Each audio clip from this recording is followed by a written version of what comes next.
How do you feel the Scottish Government has handled the coronavirus pandemic? Well, I think they've done very well with the tools that they have. And obviously we're talking about, the Scottish Government are they're my party. And you would expect me to say, oh, they've done superbly well, and we'll trot out all those lines. I think I feel that they, with every goodwill, wanted to work with the UK government and work jointly in order to try and make as many decisions that were the same across the UK in absolute good faith. So when advice was coming from public health experts and the sort of COBRA meetings and all the rest of it in the UK government, that Nicola Sturgeon was a good faith actor in that, and saying, okay, well, I'm not going to do things differently just to prove any points. I am going to try and work with you as much as possible. I think that if Nicola Sturgeon, if this was an independent country, I think we would have done a couple of things that would have been different from the UK government from the get-go. I think the first thing that would have been different is we would have shut our borders very quickly, like New Zealand did. But we don't have control over, the flights coming in from international areas. The UK government did sit on its hands and allow flights from heavily infected areas to come into the UK, including Scotland, and there to be no testing system in place in order to track that. If you look what Hearn has done in New Zealand, she shut down that country, and they had no cases. I think they've had a couple of cases since, but they've got a really good track and trace system in place.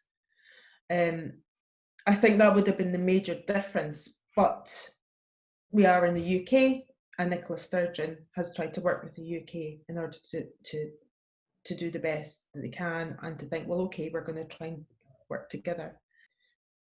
There probably will be large inquiries in UK and Scottish levels as to, like, looking back once it's over, how it was worked. And I'm sure, and she has said, we will make mistakes. I think there probably has been a couple of things that they will reflect on, going, well, we would have had done that differently.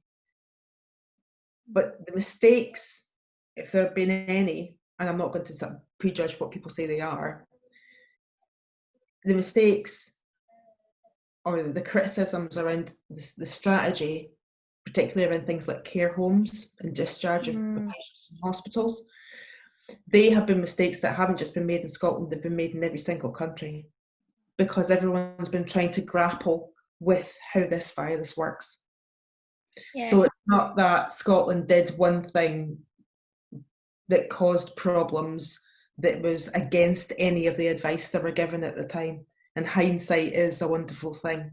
The unwillingness of Boris Johnson to lock down the country sooner, and the unwillingness, even throughout the pandemic, really, to actually close the UK's borders to any kind of foreign flights coming in from infected areas, has been the major mistakes that I am pretty certain Nicola Sturgeon would have opted to do a different way if she had had the powers. In terms of the economic handling of it, we in the Scottish Government have had to just deal with the money that we have and any Barnett consequentials of decisions made in Westminster. We've not been able to do our own furlough system because that's been done through the tax system. It's been done by HMRC. It's been a decision that's been made. We've not been able to borrow any money because we don't have the powers to borrow any money. One big area of support that the UK government have not provided has been to self-employed people. It's not been good enough. And we have a lot of small businesses in Scotland, overwhelmingly small businesses, which have really felt left behind, because the furlough system really hasn't worked for them. It's been for employees.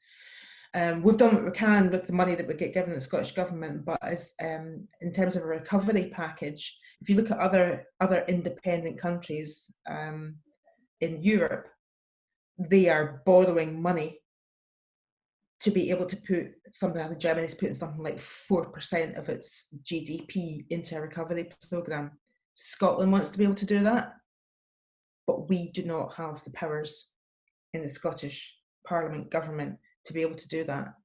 And that is a limiting factor in what we're able to do. And it's another argument for independence, in my view.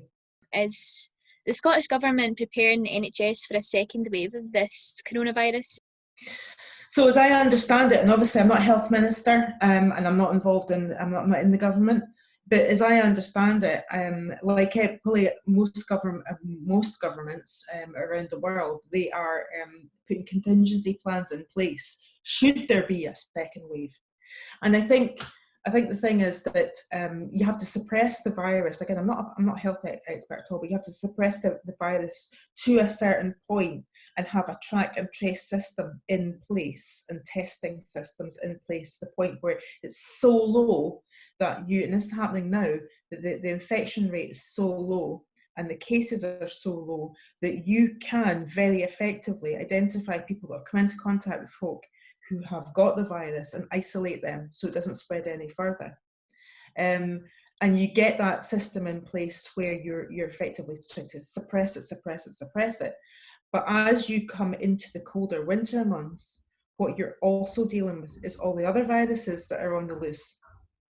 You know, all the stuff that we get every year, which, you know, so a lot of them having similar symptoms to COVID-19 as well. And so you have got particularly more elderly people potentially being hospitalised, whilst this other virus might not totally be away, and you don't have a vaccine for it as well. So there is the potential, even though you've got all these systems in place, there is the potential for cases to rise.